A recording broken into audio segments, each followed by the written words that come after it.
Hello, I'm Nick Holland, Director of Research at One World Identity. Welcome to today's No Identity Masterclass Digital Forum with Prove, entitled Building a Best-in-Class Customer Journey with Behavioral Biometrics and Phone-Centric Identity. We are a research and advisory firm focused on identity, trust, and the data economy. What we do: growth strategy, 35 plus growth strategies deployed so far, transaction services, 4.4 billion in M&A, and product innovation and design, 25 plus new products launched. This masterclass covers the details and benefits of passive authentication technology, assessing customer experiences and expectations from a friction versus frictionless lens. Here Prove's approach on confirming the identity of a user without specific requirements, and explore the 1 to 2 year future of this technology. Today's speakers are Michael Lynch, Chief Strategy Officer at Prove, and John Whaley, Senior Vice President of Emerging Products at Prove. Michael Lynch is an information security expert. Mike has more than 14 years of digital identity and fraud prevention experience in the financial services industry, including leadership roles at Bank of America and Wells Fargo. Mike has spoken at notable events ranging from Money 2020 to iTake Group's Financial Crime Forum. Mike's areas of expertise include digital identity, digital fraud, identity authentication, mobile identity fraud prevention, phone-centric identity, identity verification, and biometrics. We also have John Whaley, who is the founder and CEO of Unify ID, which was recently acquired by Prove. He's a renowned expert in digital security with over 15 years of experience in the field. Prior to Unify ID, he was the founder and CTO of Mocha 5, a desktop virtualization company. Before that, he worked at IBM's TJ Watson Research Center and Tokyo Research Lab on static program analysis and just-in-time compilation. John received his bachelor's and master's degrees in computer science from MIT and his PhD in computer science from Stanford University, where he won the Arthur L. Samuel Thesis Award for Best Doctoral Thesis. And with that, gentlemen, I'll pass the conversation over to you. Okay, thanks, Nick. So I want to talk a little bit about Prove and what we do here. So Prove enables commerce and secures transactions using our global proprietary phone identity cloud. And our goal is to empower businesses to thrive in the digital economy. As noted here, we're used by over 1,000 enterprises and have solutions in every country. Our phone identity cloud is purpose-built, and what we're trying to do is modernize the way customers prove who they are with ease, accuracy, and privacy, and maximize approval rates. Mobile phones have become the master keys to our digital life. It's the fastest growing technology in history. Mobile phones are unique in that they're always with us, and they really help us bridge the gap between the online and offline world. And they have their own built-in identity and encryption. So digital businesses have quickly adopted phone numbers as a primary way to identify and engage customers.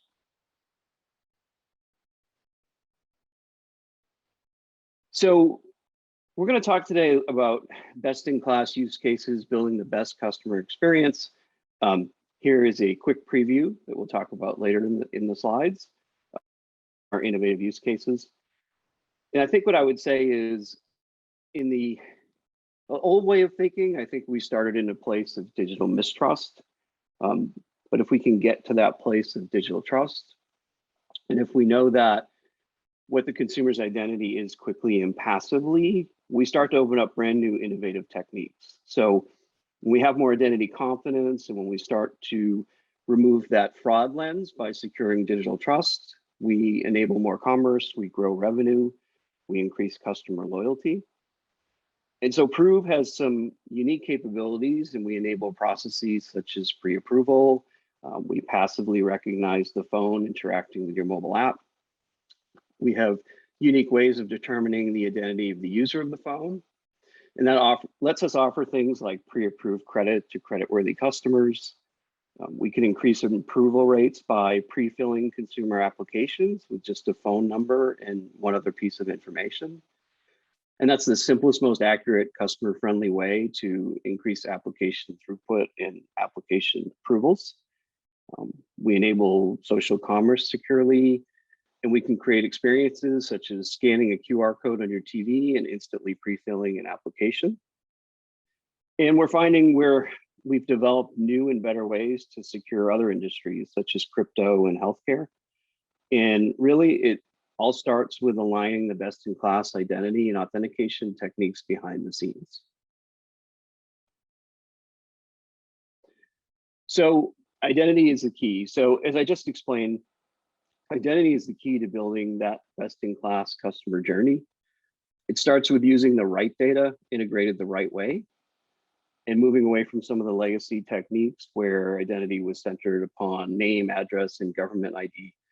That data, as we know, is stale, and by now we have to assume those data elements are compromised. So we need to start addressing identity verification challenges with phone-centric identity. And with the accelerated migration to digital, specifically mobile, the phone number has become that primary identification key for most public and private services. So the phone number is also a key attribute in legislative data sources. And we can use that information from the phone number and use that as a unique identifier due to the nature and the richness of intelligence that the phone intelligence provides. And then we connect that to a diverse set of data sources. So this creates huge upside in digital acquisition for contactability. And we can say the same for authentication. The phone and the phone number give us a persistent token to use for really all different types of servicing and authenticating a consumer, in most cases in a completely passive way. And just to add to that, I mean, identity really touches all parts of the customer journey. It's not just about authentication or security. And the brands that handle identity well will be the long-term winners in the market. When you think about identity and authentication, you should think of it as the entire customer journey, from the prospecting process, onboarding, enrollment, identity verification, authentication, re-identification of customers across different channels, upsell opportunities, credit checks, background checks, managing risk, detecting fraud, all of these. You should think of it in a holistic way. And it's not just about removing friction. The smart organizations will use this proficiency in identity as a competitive advantage across the board to not only improve, reduce risk, but also increase top line revenue. Thanks, John. That's good insight. So as you mentioned, one example on the prior screen was pre-approved credit. So to show you a best-in-class experience, here we have a pre-approval experience, and you can see that we're actually transparently deriving the phone number in session, and then we're associating that phone number with the customer, and we're determining if that customer is eligible for pre-approval for a credit card. And then without any data entry need from the consumer, we're actually securely pre-filling their application, and all the customer has to do is click apply, and they're pre-approved. So I wanted to show you a demo of our pre-fill product, and really want to show you how simple the experience can be. So after the customer consents, they're presented with an offer. What we've done there is passively derive the phone number, as I mentioned on the previous screen. The customer just has to click apply. We do need one other piece of identifying information to ensure that is the customer. In this case, it's the last four of the SSN as an additional factor. Okay, so the customer enters that information. They choose to autofill their application. You can see that the information is pre-filled, and they're simply going to click apply.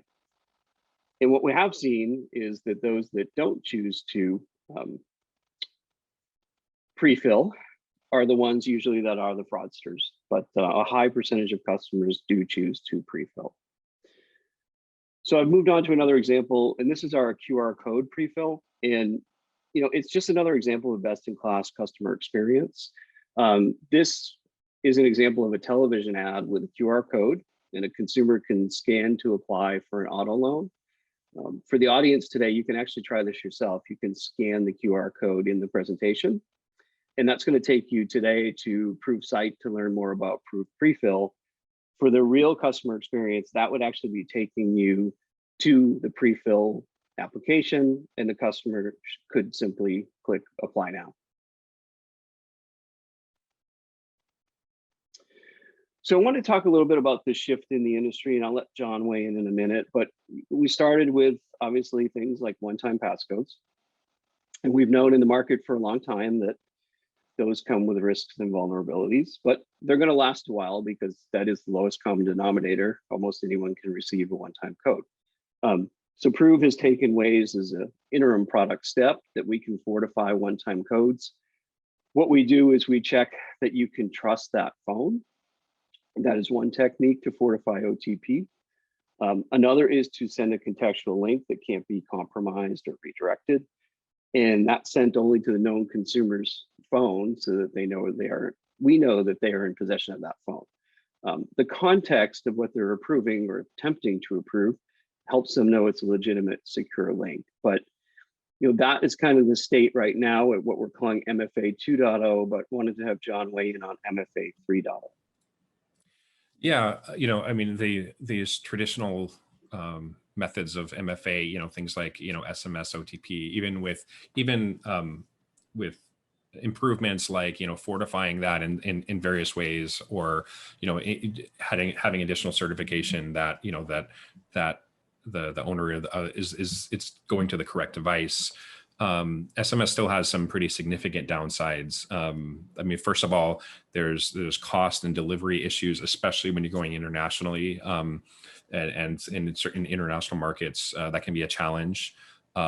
Security issues, really, there's the stuff that we talk about, for fortified OTP, et cetera, is really a band-aid on top of that. There are some fundamental security issues with SS7 protocol, the way that the SMS works, that now all the standards bodies explicitly state that SMS-based OTP is no longer acceptable as a new implementation as a second factor. It's really only useful as a transition piece. So there's a security issues on that side, and also user experience issues. With things like Instant Link are better, but still, the user experience of receiving a 6-digit code, having to type that in, just introduces friction into the process. So, as you look toward the evolution of these, we're moving more towards a phone-centric or more mobile-centric authentication.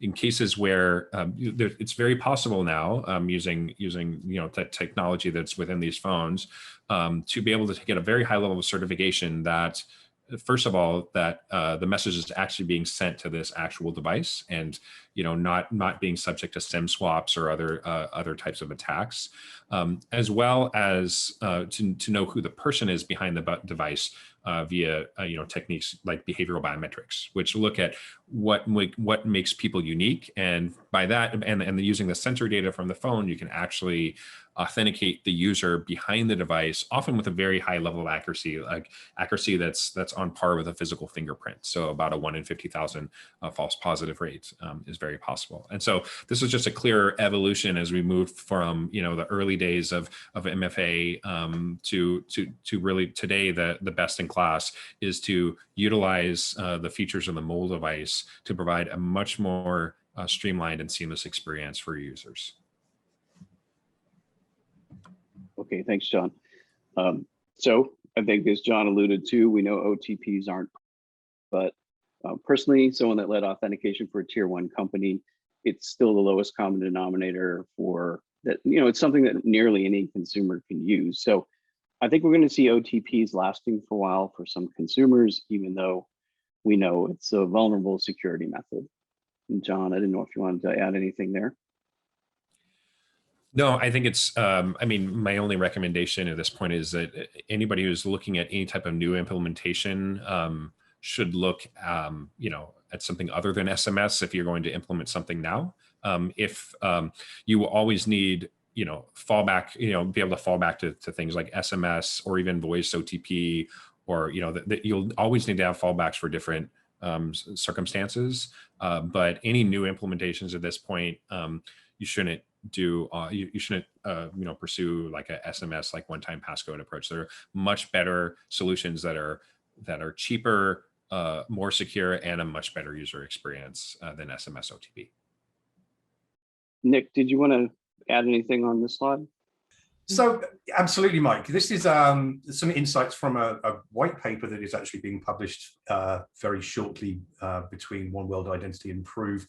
We've noticed a couple of things happening, obviously, in the wake of the pandemic. And, clearly it's been a bit of a significant opportunity for fraudsters. You've got the opportunity for, certainly I think fraudsters maybe to hide in plain sight to some extent, given the sheer volume of increases that we've seen in things like time spent on digital devices, socializing and shopping. So we saw, 2020, there's a 215% increase in the time spent on digital devices.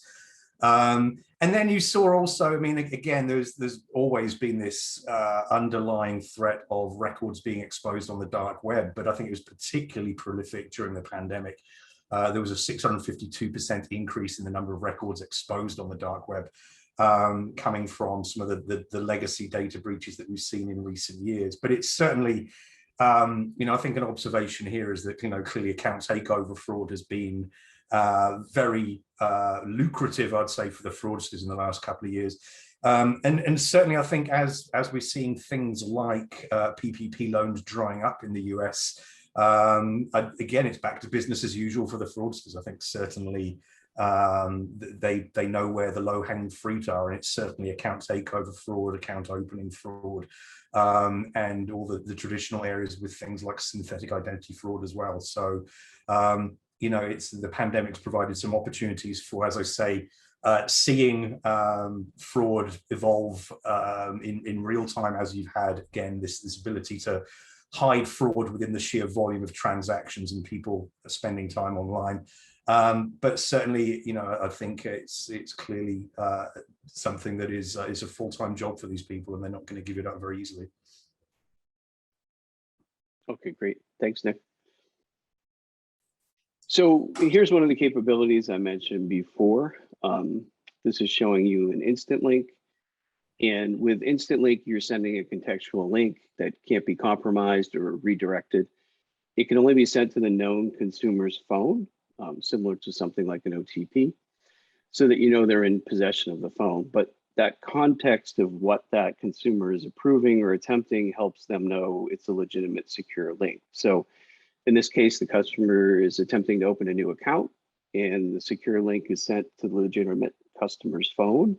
And that gives them the context to know this is authentic and that it's related to the activity that they're performing. So they can simply click the link to complete their checking account application in this example.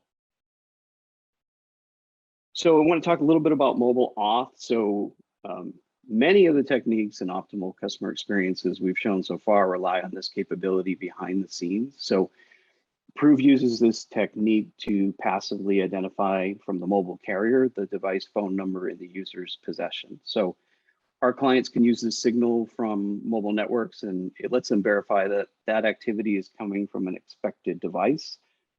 That gives frictionless device authentication, things like one-click login. You can leverage that for the pre-approval flow that I showed earlier, or things like pre-filling an application.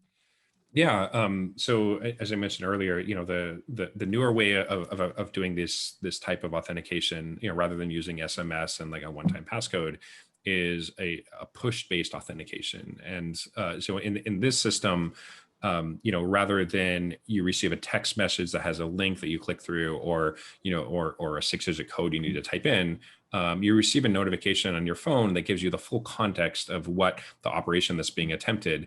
And not only that, but it also gives you the opportunity to implement different types of security at that point, based on what you know about the phone, as well as like the user's behavior behind it. And there are a number of different vendors that provide these type of solutions. One key point in evaluating this type of solution is, does this solution require you or require users to go through a push authentication flow every time, or can you build it to be adaptive, so that you can use contextual signals and additional signals to decide when you want to bother the user, and when you're confident enough that it's the correct user that you don't need to perform that that extra friction of the push authentication. Because many times push authentication, it's sometimes used for passwordless flows, sometimes used for MFA or a 2FA flow, and sometimes also used for step-up authentication type of flows as well. And if every single time you have to take out your phone and do this, I mean, in some cases people may prefer the password just because they don't have to dig out their phone every single time. But having visibility, into what's happening on the phone and having this additional secure channel to be able to, so the users can respond to authentication events, in a different context is very powerful. And the fact that everyone carries these things around now, and you can use this, in multiple contexts. You can use it in logging into websites. You can use it for step up authentication via push notifications. You can use it for when people are making a purchase in a brick and mortar store. There's a lot of different opportunities to be able to use this style of authentication integrated into your product experience.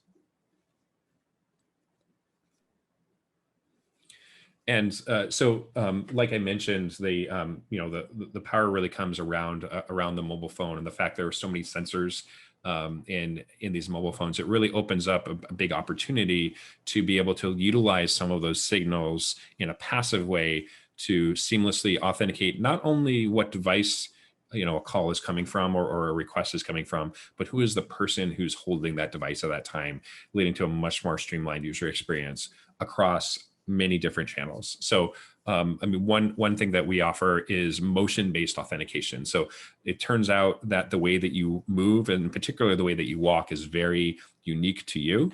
And you can actually access sensor data in the background, even if you're not currently, have the app open or are currently using the app. You can also access motion sensor data in the background, and you can use that to build models of the user and then determine, does this look like John by the way that I walk or the way that I hold my phone, versus Mike or versus somebody else. And the accuracy turns out is very high for this type of biometric.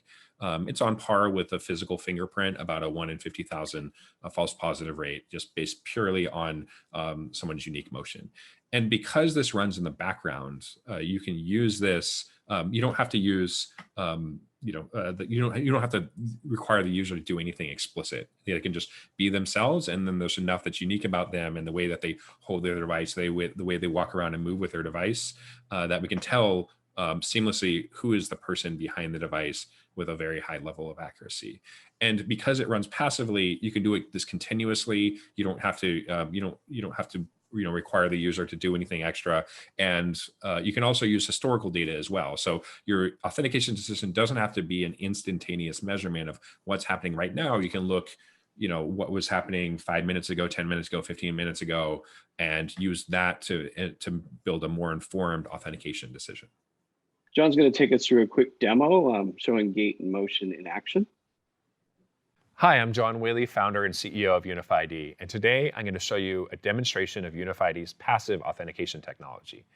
UnifiED makes a mobile SDK for iOS and Android that can authenticate users passively based on their motion and behavior. The accuracy is very high, and it doesn't require the user to do anything different. Just be yourself, and there's enough that's unique about you that we can actually authenticate you. You can use UnifiED's passive authentication in any case where you need security but want to have a seamless user experience, not just on the phone, but on other devices as well. Now, one of the worst authentication experiences is when you need to dial into a call center. So we've integrated UnifiED into a banking application on my phone. I've been in possession of my device this entire time. Let's see what happens when I dial into the call center.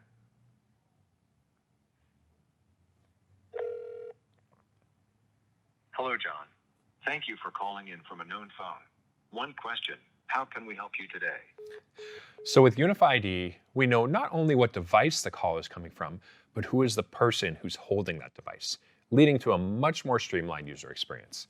Now let me put my phone down on the table, and I'll intentionally not pick it up and try to dial again.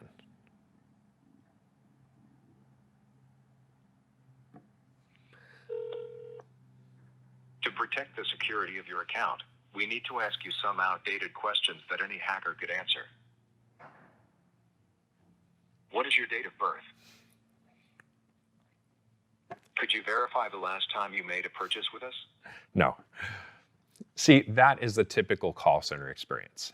Now let me pick up the phone. I'm going to walk around a few steps and try to dial again.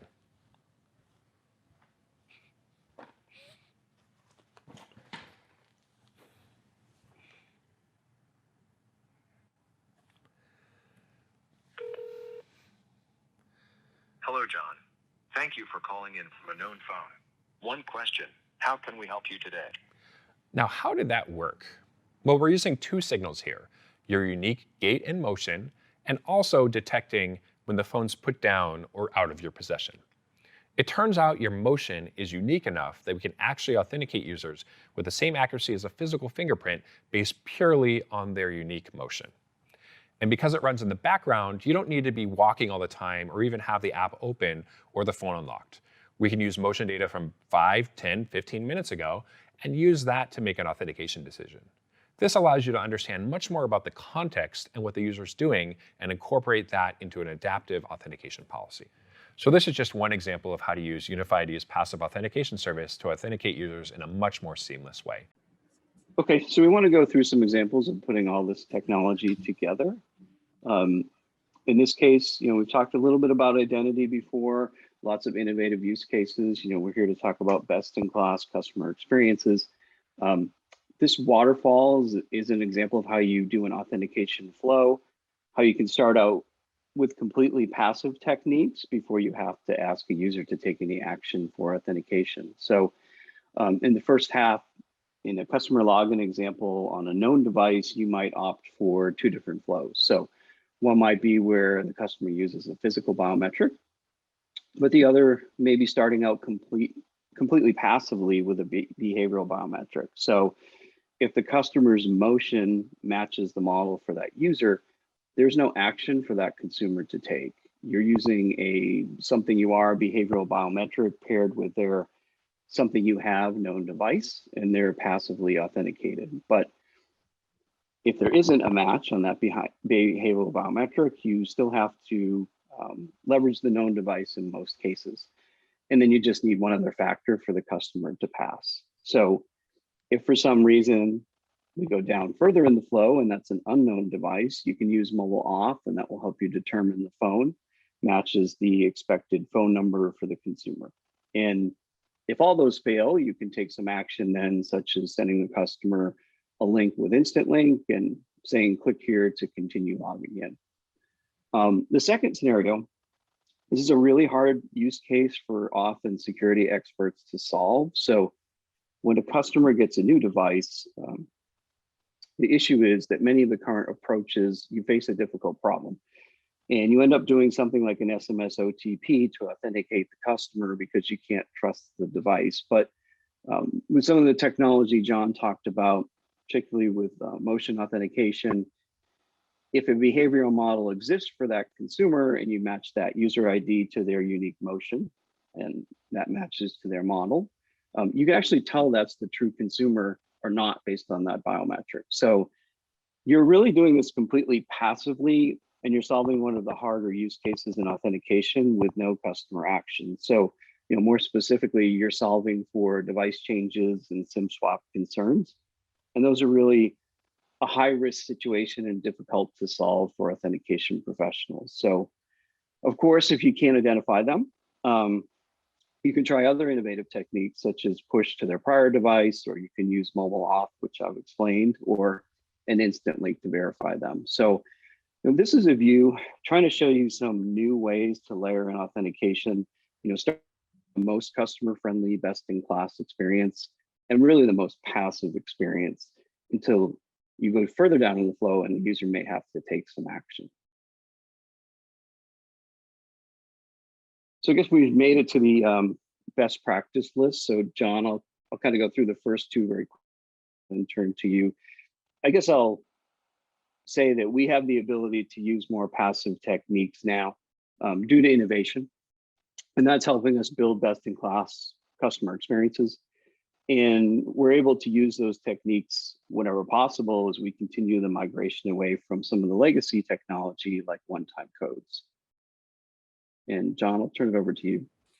Yeah, and as I mentioned a little earlier, I think there's a real opportunity to utilize the phone as an authenticator, as a strong authenticator, not only in for operations you do on the phone or on a computer, but really in an omni-channel manner. So in cases where you utilize the phone for say like visiting a brick and mortar store when you are making a charge, and then maybe the charge is going to be needs to be verified, travel and other use cases there as well. I think that there's a big opportunity to use the phone as an omni-channel authenticator, because the architecture of the phone is such that nowadays the vast majority of phones have some type of secure element that is on the device, provides a lot of security there. And many of them, they have sensors, and they may have biometric sensors like a fingerprint sensor or a face camera, these type of things that